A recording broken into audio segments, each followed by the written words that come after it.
गुरुर्ब्रह्मा गुरुर्विष्णुर् गुरुर्ब्रह्मा गुरुर्विष्णुर् गुरुर्देवो महेश्वरः गुरुर्देवो महेश्वरः गुरुसाक्षात् परब्रह्म गुरुर्साक्षात् परब्रह्म तस्मै श्री गुरवे नमः तस्मै श्री गुरवे नमः। यदा यदा हि धर्मस्य ग्लानिर्भवति भारत अभ्युत्थानं धर्मस्य तदात्मानं सृजाम्यहम् परित्राणाय साधूनां विनाशाय च दुष्कृतां धर्म संस्थापनार्थाय संभवामि युगे युगे। मित्रों, भक्तों, मैं आचार्य श्री राजेंद्र कुमार सूर्यवंशी भगवान श्री कृष्ण की चरणों की धूल उनका शिष्य। मित्रों, भक्तों, श्रीमद् भागवत गीता यथारूप अध्याय 11 विराट रूप का यहाँ पर ज्ञान प्रदान हो रहा है। मित्रों, तो प्रेम से बोलो श्री कृष्ण भगवान की जय। पिछले धारावाहिक में हमने आपको बतलाया था कि मूर्ख टीकाकारों को उन पर प्रकाश डालने की कोई आवश्यकता नहीं है। तो मित्रों, आज का धारावाहिक प्रारंभ करते हैं, शुरू करते हैं अध्याय 11 विराट रूप। तो सुनिए, शुरू करते हैं।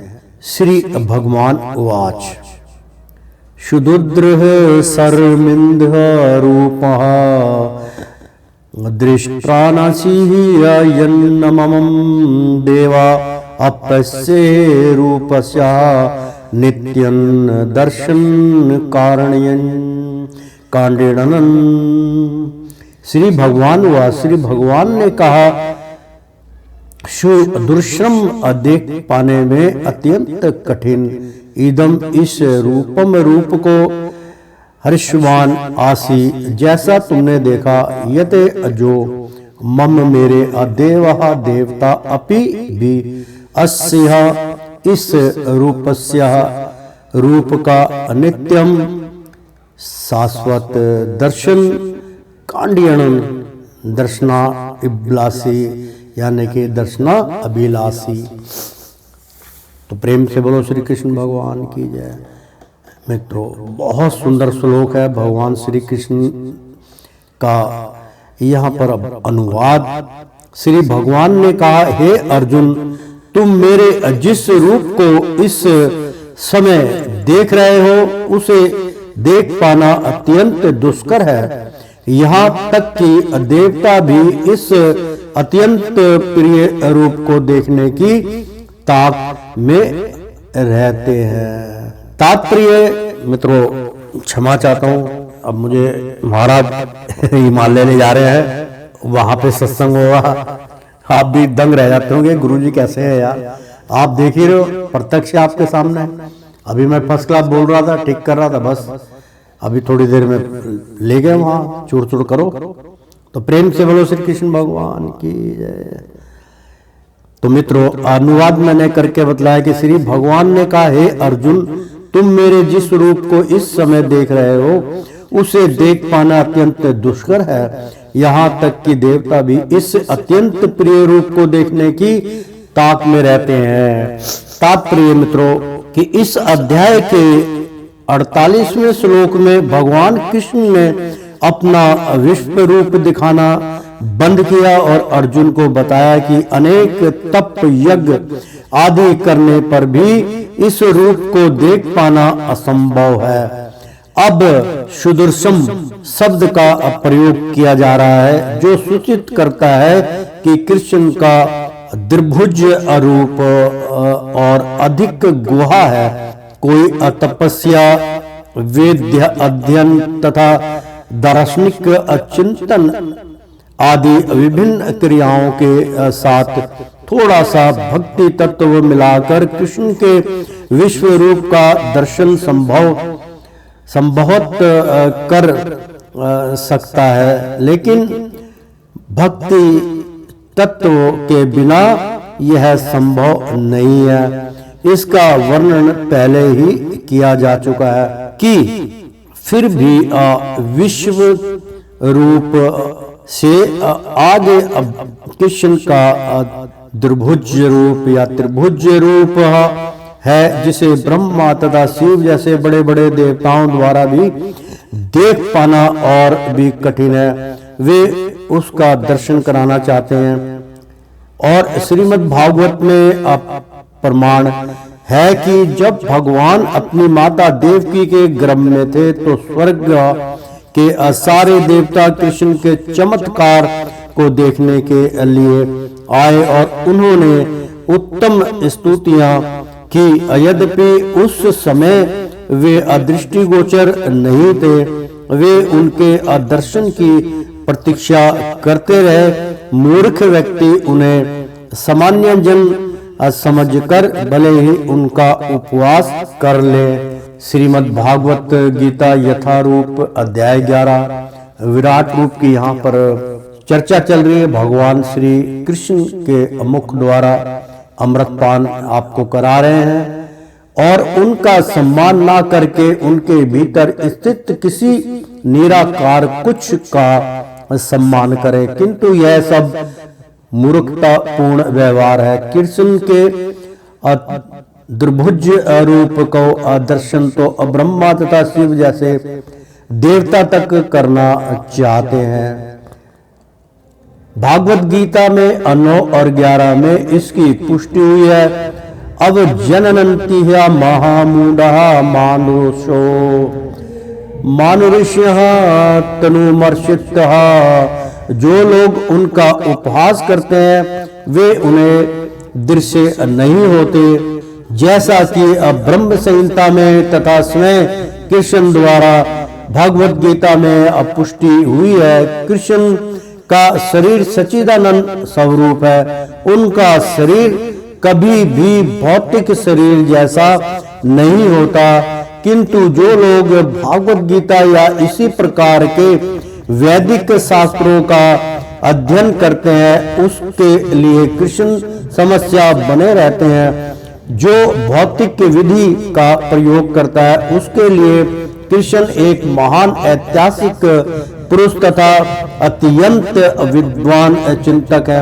यद्यपि वे सामान्य व्यक्ति हैं और इतने शक्तिमान होते हुए भी उन्हें शरीर धारण करना पड़ा। अनंत दोगतवः वे अपरम सत्य को अनिर्वेश मानते हैं, अतः वे सोचते हैं कि भगवान के अपने निराकार रूप से ही साकार रूप धारण किया। परमेश्वर के विषय में ऐसा अनुमान नितांत भौतिकतावादी है।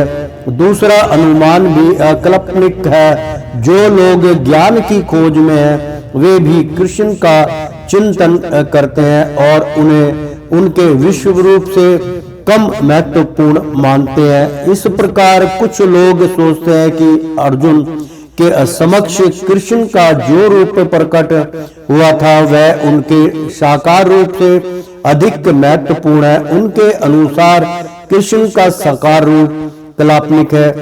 उनका विश्वास है कि अपरम सत्य व्यक्ति नहीं है, किंतु भगवत गीता के चतुर्थ अध्याय में दिव्य विधि का वर्णन है और वह कृष्ण के विषय में अप्रामाणिक व्यक्तियों से स्मरण करने की है।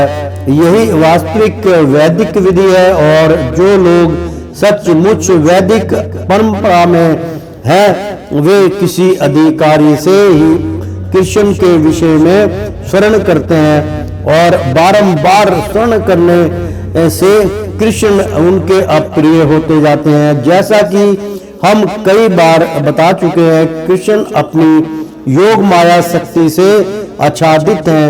उन्हें हर कोई नहीं देख सकता, वहीं उन्हें देख पाता है जिनके समक्ष वे प्रकट होते हैं। इसकी पुष्टि वेदों में हुई है।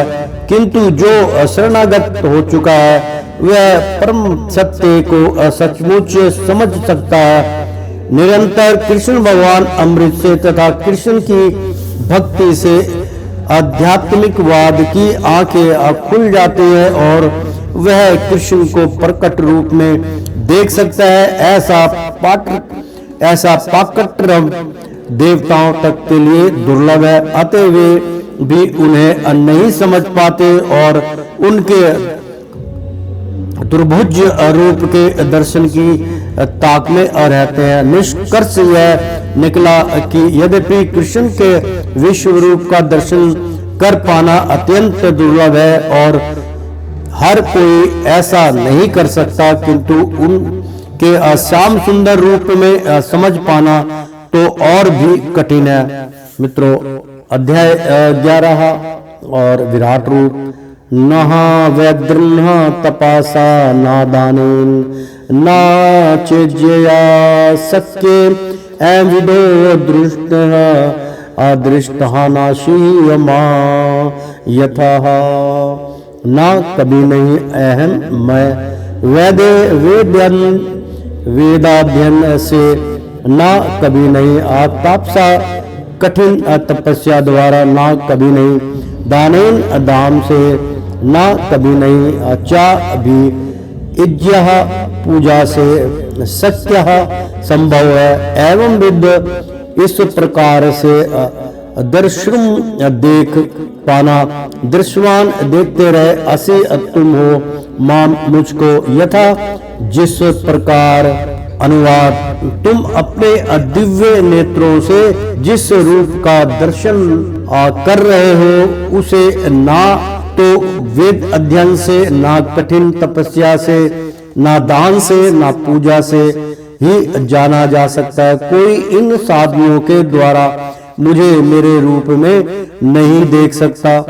तात्पर्य, कृष्ण पहले अपनी माता देवकी तथा पिता वासुदेव के समक्ष चतुर्भुज रूप में प्रकट हुए थे और तब उन्होंने अपना दुर्भुज रूप धारण किया था। जो लोग नास्तिक है या भक्ति विहीन है उनके लिए इस रहस्य को समझ पाना अत्यंत कठिन है। जिस विद्वानों ने केवल व्याकरण विधि से या कोरी शैक्षिक योग्यताओं के आधार पर वैदिक सत्य का अध्ययन किया है, वे कृष्ण को नहीं समझ सकते, ना ही वे लोग कृष्ण को समझ सकेंगे।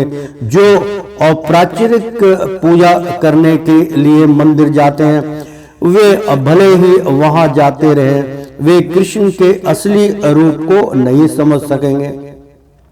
कृष्ण को तो केवल भक्ति मार्ग से समझा जा सकता है, जैसा कि कृष्ण ने स्वयं अगले श्लोक में बताया है।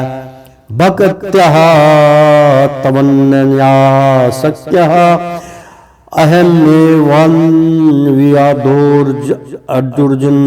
अर्जुन ज्ञानतुः दृश्यन् चक्तवेन प्रवेशन् च अपरंतपः। भक्त्यः भक्ति से तू, लेकिन अन्यन्या अस्काम कर्म तथा ज्ञान से रहित सत्य संभव अहम मैं एवं विधि। इस प्रकार अर्जुन, हे अर्जुन, ज्ञातुम जानने में, दृष्टम देखने में, तथा चा तथा तत्वेन वास्तव में, प्रवेश करने, चा भी अपरंतप, हे बलिष्ठ भुजाओं वाले। अनुवाद, हे अर्जुन, केवल अनन्य भक्ति द्वारा मुझे उस रूप में समझा जा सकता है जिस रूप में मैं तुम्हारे समक्ष खड़ा हूं, और इसी प्रकार मेरा साक्षात दर्शन भी किया जा सकता है। केवल इसी विधि से तुम मेरे ज्ञान के रहस्य को पा सकते हो। तात्पर्य, कृष्ण को केवल अनन्य भक्ति योग द्वारा समझा जा सकता है। इस श्लोक में वे इसे स्पष्टता करके कहते हैं, जिससे ऐसे अनधिकारी टीकाकार जो भागवत गीता को केवल कल्पना के द्वारा समझना चाहते हैं, यह ज्ञान जान सके कि वे समय का अपव्यय कर रहे हैं। कोई यह नहीं जान सकता कि वे किस प्रकार चतुर्भुज रूप में माता के गर्भ से उत्पन्न हुए और फिर तुरंत ही 2 भुजाओं वाले रूप में बदल गए। ये बातें ना तो वेदों के अध्ययन से समझी जा सकती है, ना दर्शनानिक चिंतन द्वारा।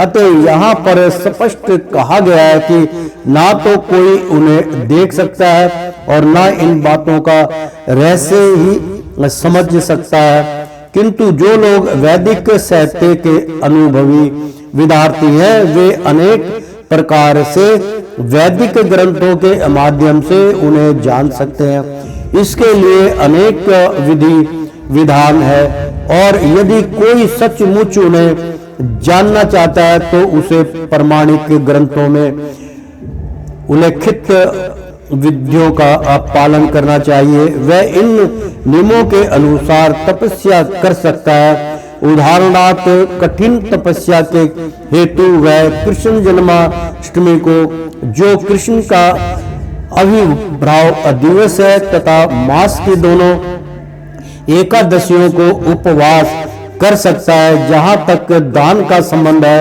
यह बात साफ है कि उन कृष्ण भक्तों को यह दान दिया जाए जो संसार भर में कृष्ण दर्शन को या कृष्ण भावनामृत को फैलाने में लगे हुए हैं। कृष्ण भावनामृत मानवता के लिए वरदान है। रूपो गोस्वामी ने भगवान चैतन्य की प्रशंसा परम दानवीर के रूप में की है, क्योंकि उन्होंने कृष्ण प्रेम का मुक्ति रीति से विस्तार किया, जिसे प्राप्त कर पाना बहुत कठिन है। अतः यदि कोई कृष्ण भावना अमृत का प्रचार करने वाले व्यक्ति को अपना धन दान में देता है तो कृष्ण भावना अमृत का प्रचार करने के लिए दिया गया, या यह दान संसार का सबसे बड़ा दान है। और यदि कोई मंदिर में जाकर विधि अपूर्वक पूजा करता है, भारत के मंदिरों में सदा कोई न कोई अमूर्ति सामान्यतः कि विष्णु या कृष्ण की अमूर्ति रहती है, तो यह भगवान की पूजा करके तथा उन्हें सम्मान प्रदान करके उन्नति करने का अवसर होता है। नव असिखियों के लिए भगवान की भक्ति करते हुए मंदिर पूजा अनिवार्य है, जिसकी पुष्टि सवेतेश्वर उपनिषद में है 6:23 में हुई है।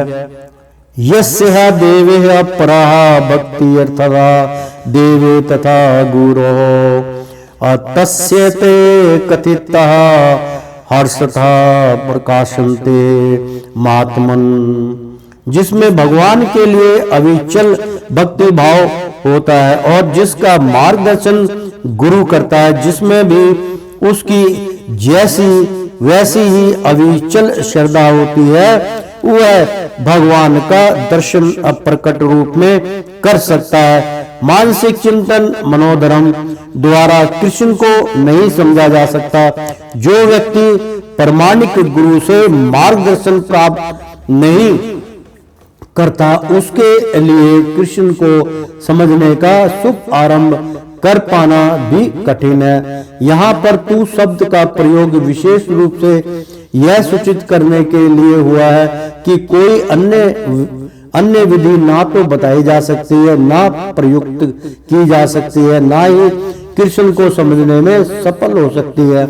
कृष्ण के चतुर्भुज तथा द्विभुज साक्षात रूप अर्जुन को दिखाए गए क्षणिक विश्व रूप से सर्वथा भिन्न नारायण का चतुर्भुज रूप तथा कृष्ण का दुर्भुज रूप दोनों ही शाश्वत तथा दिव्य है, जबकि अर्जुन की दिखलाया गया विश्व रूप नश्वर है। सुदर्शन शब्द का अर्थ ही है देख पाने में कठिन, जिससे पता चलता है कि इस विश्व रूप को किसी ने नहीं देखा था। इससे यह भी पता चलता है कि भक्तों को इस रूप को दिखाने की आवश्यकता भी नहीं थी।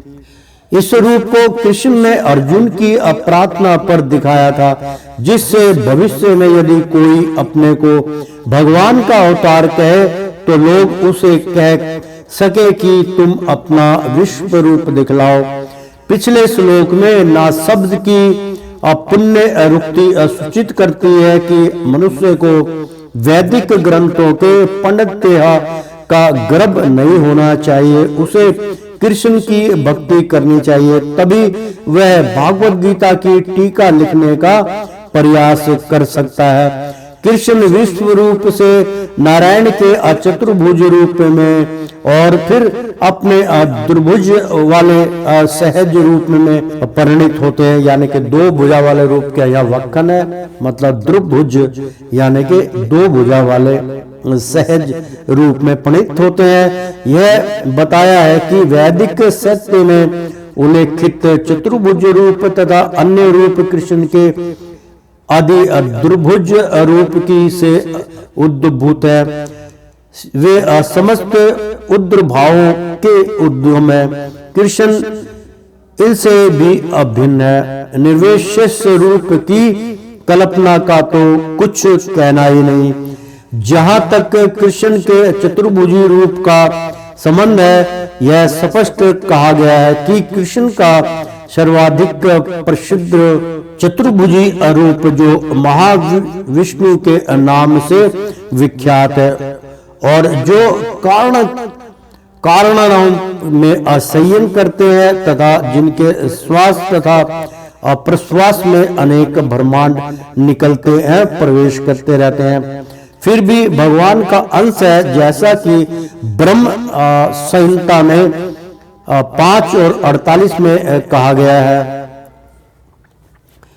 यस्य कनिष्वश्चित काल मत्वालंब्या जीवन्ति ही अलोक विलिंज्यः जगत दंडनाथः विष्णु महानं सा इहा यस्य अकलाविशेषो गोविंदः मदिहा पुरुषः तमः भज्याम्यहम्। महाविष्णु के श्वास लेने से ही जिसमें अनंत ब्रह्मांड प्रवेश करते हैं तथा पुण्य बाहर निकल जाते हैं, वे कृष्ण के अंग रूप है। अतः मैं गोविंद या कृष्ण की पूजा करता हूँ जो समस्त कारणों के कारण है। अतः मनुष्य को चाहिए कि कृष्ण के साकार रूप को भगवान मानकर पूजे, क्योंकि वही सच्चिदानंद स्वरूप है। ये विष्णु के समस्त रूपों के उद्गम है। वे समस्त अवतारों के उद्गम है और आदि महापुरुष हैं, जैसा कि भागवत गीता से पुष्ट होता है। गोपाल तापनी उपनिषद में एक निम्नलिखित कथन आया है। सच्चिदानंद रूपाय कृष्ण या कृष्ण करणीय नमो वेदांत वेदाय गुरुवे बुद्धिया संक्षिण। बहुत सुंदर श्लोक है मित्रों, मैं एक बार फिर इसका उच्चारण करके बतलाता हूँ कि सच्चिदानंद भगवान की जय हो। सच्चिदानंद रूपाय, सच्चिदानंद जैसा उनका रूप, कृष्ण कृष्ण करणीय नमो अवेदांत वेदाय गुरुवे बुद्धि साक्षिण। मैं कृष्ण को प्रणाम करता हूँ जो सच्चिदानंद स्वरूप है। वे मैं उनको नमस्कार करता हूँ, क्योंकि उनको जान लेने का अर्थ है वेदों को जान लेना।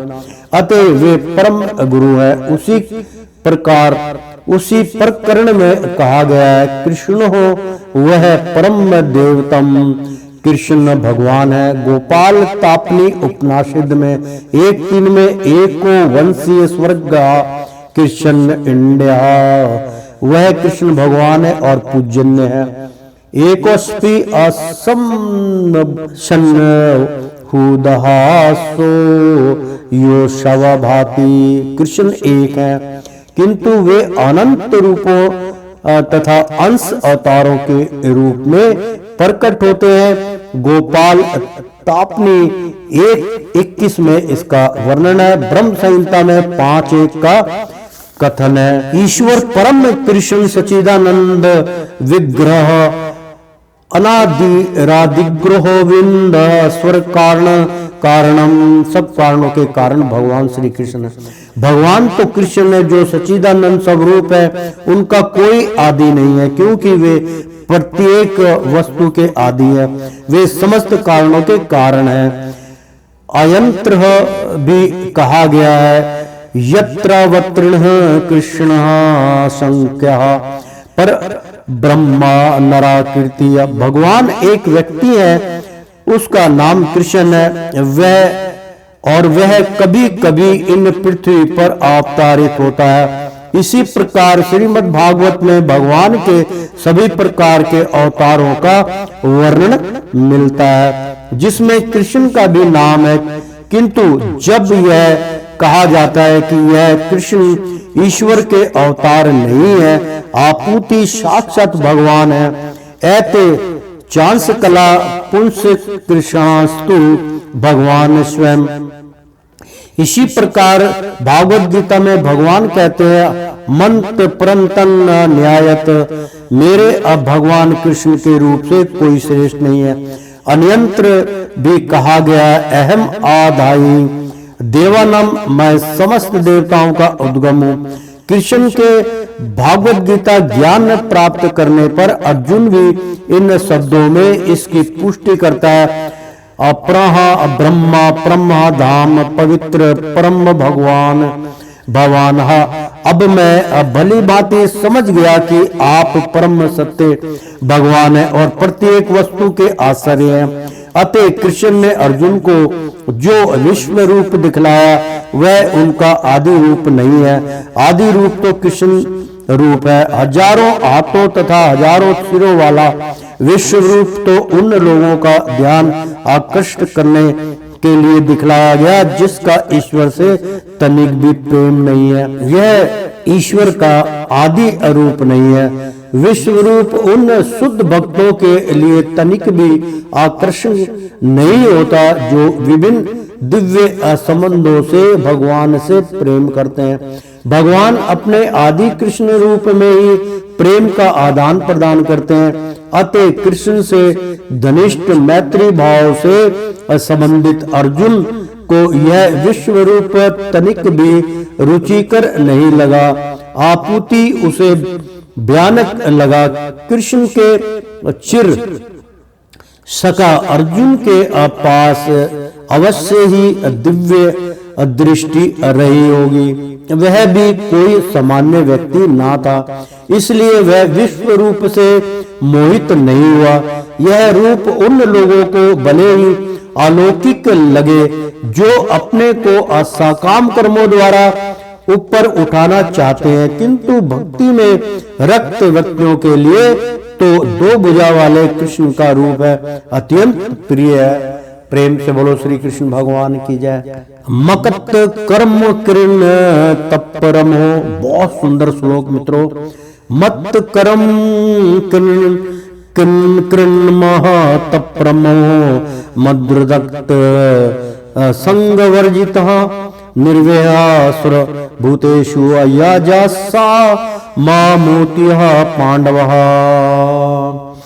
मत कर्म कृत, मेरा कर्म करने में रत, मत परम, मुझको परम मानते हुए, मत भक्त, मेरी भक्ति में रत, षडंग वर्जित, साकाम कर्म तथा मनो अधर्म के कलमशः से युक्त, निर्वैर, किसी से शत्रु रहित, स्वर भूतेषु, समस्त जीवों में, या जो सा वह माम, मुझको ऐति प्राप्त करता है। पांडवों, हे पांडवों के पुत्र, अनुवाद, हे अर्जुन, जो व्यक्ति सकाम कर्मों तथा मनोधर्म के कलमक्षर से मुक्त होकर मेरी शुद्ध भक्ति में तत्पर रहता है, जो मेरे लिए ही कर्म करता है, जो मुझे ही जीवन लक्ष्य समझता है और जो प्रत्येक जीव से मैत्री भाव रखता है, वह निश्चय ही मुझे प्राप्त करता है। तात्पर्य, जो कोई चिन्मयी योम के कृष्ण लोक में परम पुरुष को प्राप्त करके भगवान कृष्ण से घनिष्ठ संबंध स्थापित करना चाहता है, उसे स्वयं भगवान द्वारा बताए गए इस मंत्र को ग्रहण करना होगा। अतः यह श्लोक भागवत गीता का सार माना जाता है। भागवत गीता एक ऐसा ग्रंथ है जो उन बुद्धिजीवों की ओर लक्षित है जो इस भौतिक संसार में प्राकृतिक पर प्रभु जमाने में लगे हुए हैं और वास्तविक आध्यात्मिक जीवन के बारे में नहीं जानते। भागवत गीता का उद्देश्य यह दिखाना है कि मनुष्य किस प्रकार अपने आध्यात्मिक अस्तित्व को तथा भगवान के साथ अपने संबंध को समझ सकता है तथा उसे वह शिक्षा देना है कि वह भगवान भागवत धाम को कैसे पहुंच सकता है। यह श्लोक उस विधि को स्पष्ट रूप से बताता है जिससे मनुष्य अपने आध्यात्मिक कार्य में अर्थात भक्ति में सफलता प्राप्त कर सकता है। भक्ति रास अमृत सिंधु में 255 में कहा गया है, अनासक्तस्यः विषयाना यत्राहिं हर्म्योपायुजस्त्यः निर्बन्धः कृष्ण संबंध्या युक्त वैराग्यमुच्यते। ऐसा कोई कार्य ना करे जो कृष्ण से संबंधित ना हो, यह कृष्ण कर्म कहलाता है। कोई भले ही कितने कर्म क्यों ना करे किंतु उसे इनके फल के प्रति आसक्ति नहीं होना चाहिए। यह फल जो कृष्ण को ही आपूर्त किया जाना चाहिए। उदाहरण यदि कोई व्यापार में व्यस्त है तो उसे इस व्यापार को कृष्ण भावनामृत में परिणत करने के लिए कृष्ण को अर्पित करना होगा। यदि कृष्ण व्यापार का स्वामी है तो इसका लाभ भी उसे ही मिलना चाहिए। यदि किसी व्यापारी के पास करोड़ों रुपए की संपत्ति हो और यदि वह इसे कृष्ण को आपूर्त करना चाहे तो वह ऐसा कर सकता है। यही कृष्ण कर्म है। अपनी इंद्रिय तृप्ति के लिए विशाल भवन ना बनवाकर वह कृष्ण के लिए सुंदर मंदिर बनवा सकता है, कृष्ण का आचार्य विग्रह स्थापित कर सकता है और भक्ति के अप्रामाणिक ग्रंथों में वर्णित आचार्य विग्रह की सेवा का प्रबंध करा सकता है। यह संबंध कृष्ण कर्म है। मनुष्य को अपने कर्म फल में लिप्त नहीं होना चाहिए। आपूर्ति इसे कृष्ण को आपूर्त करके बची हुई वस्तु को केवल प्रसाद रूप में ग्रहण करना चाहिए। यदि कोई कृष्ण के लिए विशाल भवन बनवा देता है और उसमें कृष्ण का अचरा विग्रह स्थापित करता है तो उसमें उसे रहने की मनाही नहीं रहती, लेकिन कृष्ण को ही इस भवन का स्वामी मानना चाहिए। यही कृष्ण भावनामृत है। किंतु यदि कोई कृष्ण के लिए मंदिर नहीं बनवा सकता तो वह कृष्ण मंदिर की सफाई में तो लग सकता है। यह भी कृष्ण कर्म है। वह बगीचे की देखभाल कर सकता है जिसके पास थोड़ी सी भी भूमि है। जैसा कि भारत के निर्धन से अनिर्धन व्यक्ति के पास भी होती है तो वह उसका उपयोग कृष्ण के लिए फूल उगाने के लिए कर सकता है। वह तुलसी के वृक्ष उगा सकता है क्योंकि तुलसी दल अत्यंत महत्वपूर्ण है और भागवत गीता में कृष्ण ने उनको आवश्यक बताया है। पंत्र पुष्प फल तोयम यानी कि पत्रम पुष्पम फलम तोयम। कृष्ण चाहते हैं कि लोग उन्हें पत्र यानी कि तुलसी पत्र, पुष्प यानी कि फूल, फल यानी कि केला फल या थोड़ा जल भेंट करें और इस प्रकार की भेंट से वे प्रसन्न रहते हैं। यह पत्र विशेष रूप से तुलसी दल ही है। अतः मनुष्य को चाहिए कि वह तुलसी का पौधा लगाकर उसे सींचे। इस तरह गरीब से गरीब व्यक्ति भी अपने को कृष्ण सेवा में लगा सकता है। ये कतिपय उदाहरण है जिस तरह कृष्ण कर्म में लगा जा सकता है। सत्य परम शब्द उस व्यक्ति के लिए आता है जो अपने जीवन का परम लक्ष्य भगवान कृष्ण के अपरम धाम में उनकी संगति करना मानता है। ऐसे व्यक्ति चंद्र सूर्य या ब्रह्मलोक जाने का इच्छुक नहीं रहता। उसे इसकी तनिक भी इच्छा नहीं रहती है। उसकी आसक्ति तो वैकुंठ लोक जाने में रहती है। वैकुंठ लोक में भी वह ब्रह्म ज्योति से तदात्म में प्राप्त करके भी संतुष्ट नहीं रहता, क्योंकि वह तो सर्वोच्च वैकुंठ लोक जाना चाहता है, जिसे कृष्ण लोक या गौलोक वृंदावन कहते हैं। उसे उस लोक का पूरा ज्ञान रहता है, अतः वह अन्य किसी लोक को नहीं चाहता।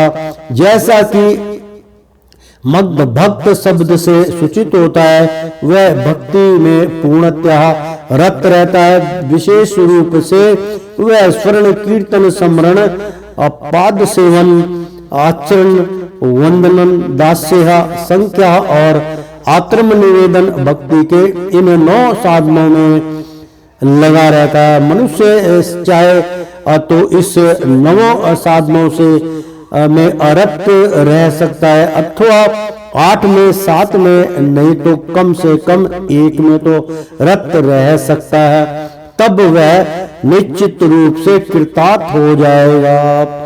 प्रेम से बोलो श्री कृष्ण भगवान की जय। सघन वर्जित शब्द भी महत्वपूर्ण है। मनुष्य को चाहिए कि ऐसे लोगों से संबंध तोड़ ले जो कृष्ण के विरोधी हैं। न केवल नास्तिक लोग कृष्ण के विरुद्ध रहते हैं, आपूति वे भी है जो साकाम कर्मों तथा मनोधर्म के प्रति आसक्त रहते। अतः भक्ति रस अमृत सिंधु में 1-11 शुद्ध भक्ति का वर्णन इस प्रकार हुआ है। अन्यभिलाषि शून्य ज्ञान कर्म दाना वित्रम अनुकूल्येन कृष्ण नुशीलन भक्ति रूताम। इस श्लोक में अशील रूप गोस्वामी स्पष्ट कहते हैं कि यदि कोई अनन्य भक्ति करना चाहता है तो उसे समस्त प्रकार के भौतिक कलमश से मुक्त होना चाहिए। उसे ऐसे व्यक्तियों से दूर रहना चाहिए जो सकाम कर्म तथा मनोधर्म में आसक्त है। ऐसी अवांछित संगति तथा भौतिक इच्छाओं के कलमश से मुक्त होने पर ही वह कृष्ण ज्ञान का अनुशीलन कर सकता है, जिसे शुद्ध भक्ति कहते हैं। अनुकूल्य सस्य संकल्प प्रतिकूलस्य वर्जनम। हरि भक्ति विलास 11-676। मनुष्य को चाहिए कि अनुकूल भाव से कृष्ण के विषय में सोचे और उन्हीं के लिए कर्म करे, प्रतिकूल भाव से नहीं। कंस कृष्ण का शत्रु था। वह कृष्ण के जन्म से ही उन्हें मारने की तरह तरह की योजनाएं बनाता रहा, किंतु असफल होने के कारण वह सदैव कृष्ण का चिंतन करता रहा। इस तरह सोते जागते काम करते वह सदैव कृष्ण भावना भवित रहा, किंतु उसकी वह कृष्ण भावना अनुकूल ना थी। अतः 24 घंटे कृष्ण का चिंतन करते रहने पर भी वह आसुरी माना जाता रहा और अंत में कृष्ण द्वारा मार डाला गया। निस्संदेह कृष्ण द्वारा वध किए गए व्यक्ति को तुरंत मोक्ष मिल जाता है, किंतु शुद्ध भक्त का उद्देश्य यह नहीं है। शुद्ध भक्त तो मोक्ष की अभी कामना नहीं करता। वह सर्वोच्च लोक गोलोक वृंदावन भी नहीं जाना चाहता। उसका एकमात्र उद्देश्य कृष्ण की सेवा करना है, चाहे वह जहां भी रहे। प्रेम से बोलो कृष्ण भगवान की जय।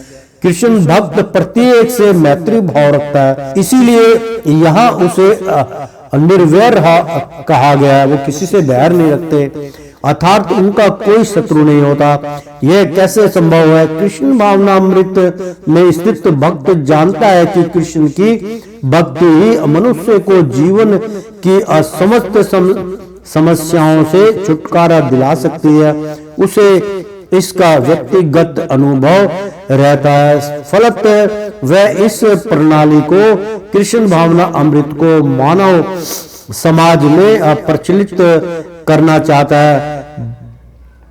भागवत भक्तों का इतिहास साक्षी है कि ईश्वर चेतना का प्रचार करने में कई बार भक्तों को अपने जीवन को संकटों में डालना पड़ा। इसमें उपयुक्त उदाहरण जीसस क्राइस्ट ने कहा है, मतलब यहाँ पर मित्रों सबसे उपयुक्त उदाहरण जीसस, मतलब यहाँ क्रिश्चियन की बात हो रही है, ईसाई धर्म के जीसस की बात हो रही है, जो उनका भगवान है उनकी बात हो रही है कि जीसस क्राइस्ट का है। उन्होंने अपने, प्रेम से बोलो श्री कृष्ण भगवान की जय, बहुत सुंदर यहाँ पे उदाहरण दे रहे हैं कि जीसस क्राइस्ट का है, जो क्रिश्चियंस होते हैं, जो ईसाई धर्म को मानने वाले हैं, उनके जो इष्ट थे, उनके जो भगवान थे जीसस, उनकी यहाँ पर व्याख्या हुई है हमारे गीता में बहुत सुंदर।